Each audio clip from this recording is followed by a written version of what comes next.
마가는 예수님과 종교 지도자인 야이로와의 만남을 기록한다. 야이로는 부와 명성뿐만 아니라 신앙심도 도덕심도 깊은 사람이다. 예수께서 배를 타시고 다시 맞은편으로 건너가시자 큰 무리가 그에게로 모이거늘 이에 바닷가에 계시더니 회당장 중에 하나인 야이로라 하는 이가 와서 예수를 보고 발 아래 엎드리어 높은 신분의 인물이 갈릴리의 목수 앞에 엎드려 있다. 매우 기이한 장면이 아닐 수 없다.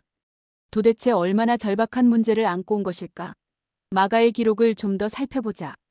간곡히 구하여 이르되 내 어린 딸이 죽게 되었사오니 오셔서 그 위에 손을 얹으사 그로 구원을 받아 살게 하소서 하거늘 이에 그와 함께 가실세. 야이로의 딸이 죽음 직전에 처해 있다. 예수님이 빨리 가시지 않으면 어찌 될지 모르는 상황이다. 야이로의 절박한 심정이 느껴진다. 죽어가는 딸을 살릴 수 있다는 희망이 생겼지만 한편으론 너무 늦었을지 모른다는 두려운 마음으로 속이 타들어간다. 예수님과 야이로 그리고 제자들은 서둘러 야이로의 집으로 향한다. 그 뒤로는 또 다른 기적을 구경하려는 자들이 따른다. 큰 무리가 따라가며 애워싸 밀더라.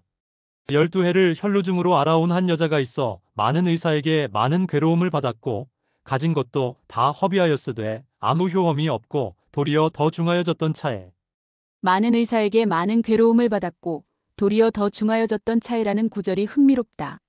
다시 말해 그 병을 치료하는 과정 역시 매우 괴로운 것이었다는 말이다. 치료비로 가산을 모두 탕진했고 더 이상 해볼 치료도 남아있지 않았다.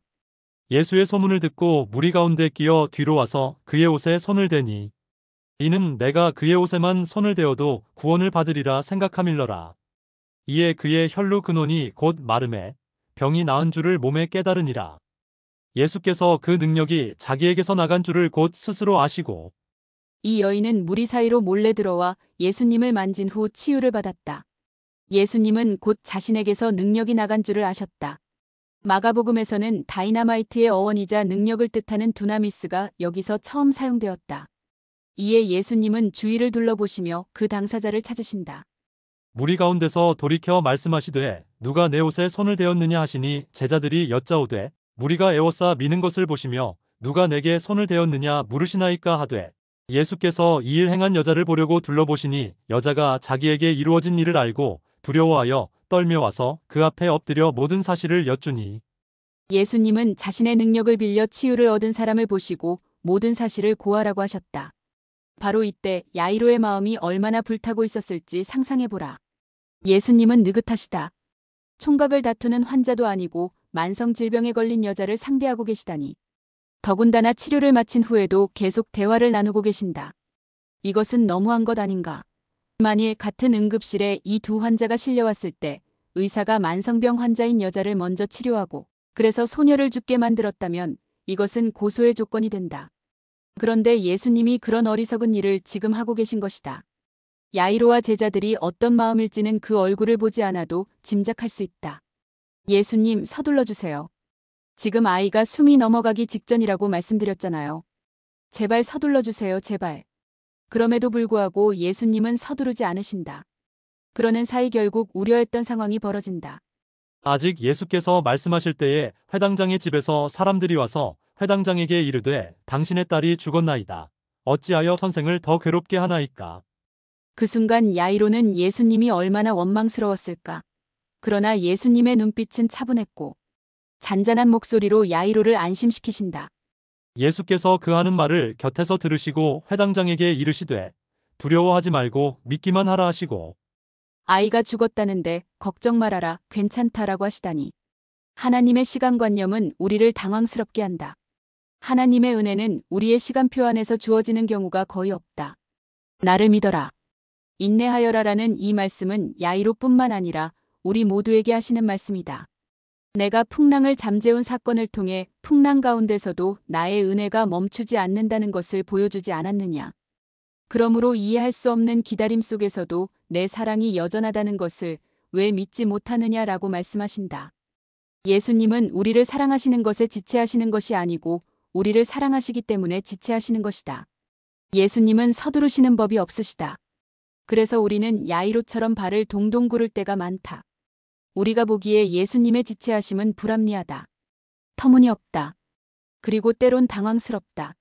그러나 예수님께서 지체하신 것으로 인해 야이로와 여인은 바라는 것보다 훨씬 큰 것을 얻게 된다. 그래서 예수님께 구해도 우리 예상대로 진행되지 않을 때는 참고 기다리는 것이 현명하다. 계속해서 이 이야기의 절정을 향해 가보자. 소녀가 죽었음에도 예수님은 그 걸음을 멈추지 않으신다. 예수님의 일행이 마침내 야이로의 집에 도착했을 때는 온 집에 곡소리가 가득했다. 예수님이 소녀가 잠들었다고 말하자 다들 코웃음을 친다. 예수께서 그들을 다 내보내신 후에 아이의 부모와 또 자기와 함께 한 자들을 데리시고 아이 있는 곳에 들어가사 그 아이의 손을 잡고 이르시되 달리다고 마시니 번역하면 곧 내가 내게 말하노니 소녀야 일어나라 하심이라. 소녀가 곧 일어나서 걸으니 나이가 12살이라. 당연히 사람들은 놀랄 수밖에 없었다. 야이로는 딸의 소생이 아니라 열병의 치료를 위해서 예수님을 찾았던 것이다. 그러나 훨씬 더 큰 경험을 하게 된다. 하지만 동시에 예수님께 도움을 요청하면 훨씬 큰 것을 내드려야 한다. 야이로는 예수님이 오셔서 딸을 치료하실 수 있는 믿음만 있으면 된다 생각했다. 그런데 더 큰 믿음을 요구하셨다. 딸이 죽은 절망의 상황에서 예수님은 야이로에게 믿으라고 하신다. 이것은 예상보다 더 큰 믿음의 시험이었다. 예수님께 가게 되면 처음 드리려고 했던 것보다 훨씬 큰 것을 말씀하실 것이다. 그러나 당신이 바라거나 생각하는 것보다 훨씬 많은 것을 주실 것이다. 야이로와 제자들이 보았을 때 예수님이 만성병 환자를 고치느라 아이를 죽게 만든 것은 분명 의료과실이다. 하지만 우리는 야이로와 제자들이 모르는 것을 알고 있다. 예수님에게는 죽은 아이를 살리는 것이나 열병을 낫게 하는 것이 다르지 않다는 것이다. 예수님은 죽음을 이기는 권세를 가지신 분이다. 우리는 이러한 권세를 가지신 예수님이 아이를 대하시는 장면을 보면서 이것을 더 분명하게 확인할 수 있다. 예수님이 아이 곁에 앉아 손을 잡고 두 마디의 말씀을 하신다. 첫 마디는 소녀란 뜻의 달리다이다. 그러나 달리다를 소녀라고만 해석하면 뉘앙스를 놓친다. 달리다는 애정이 가득한 부름이다. 엄마가 딸을 부르는 애칭이기 때문에 얘야로 번역해야 한다. 두 번째는 일어나라를 뜻하는 굼이다. 다시 살아나라가 아니라 일어나라이다. 마치 엄마가 아침에 사랑하는 딸을 깨우는 분위기다. 예수님께서 아이의 침대맡에 앉아 부르신다. 얘야, 이제 일어나야지. 그러자 소녀가 두 팔을 위로 올려 기지개를 켜며 일어난다. 예수님은 인류를 집어삼킨 큰 대적인 죽음을 이렇게 대하셨다. 예수님은 권능의 손으로 아이의 손을 잡고 천천히 일으키셨다. 얘야, 일어나렴. 이 장면에서 예수님의 무언의 말씀은 이것이다. 내가 내 손을 잡고 있으니 죽음은 그저 한순간의 잠일 뿐이다. 예수님의 말씀과 행동은 강력하기만 한 것이 아니라 사랑으로 충만하다. 어릴 적에는 엄마 아빠의 손을 잡고 나가면 무서울 것이 없었다. 이제는 예수님께서 우리의 손을 잡고 칠흑 같은 어둠을 함께 걸어주신다. 하늘의 별을 펼치신 만물의 주인께서 우리 손을 잡고 말씀하신다. 얘야, 이제 일어나야지. 왜 우리는 이렇게 자상하고도 강하신 분을 재촉하는가?